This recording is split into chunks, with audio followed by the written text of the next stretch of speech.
மாண்புமிகு தமிழ்நாடு முதல்வரின் பசுமை புத்தாய்வு திட்டம். தமிழ்நாட்டில் காலநிலை மாற்றத்திற்கேற்ற தகவமைப்பு மற்றும் பாதிப்புகளை தணிப்பதற்காக எடுக்கப்படும் பல்வேறு புதிய முயற்சிகளில் சிறப்பாக செயல்படும் இளைஞர்களை ஈடுபடுத்துவது அவசியம் என அரசு உணர்ந்துள்ளது.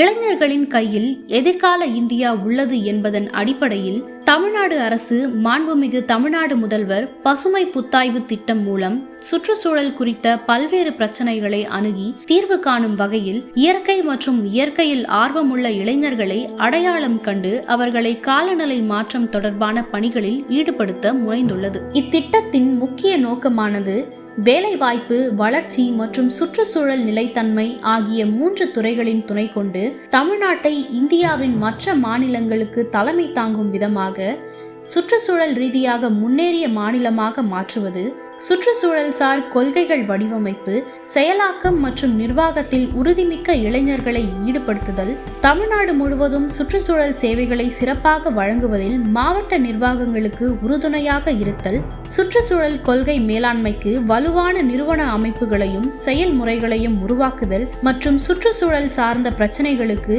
தீவிர ஆராய்ச்சி மற்றும் பகுப்பாய்வுகளின் மூலம் நிறுவன அறிவு களஞ்சியம் ஒன்றை உருவாக்குதல் போன்றவையாகும்.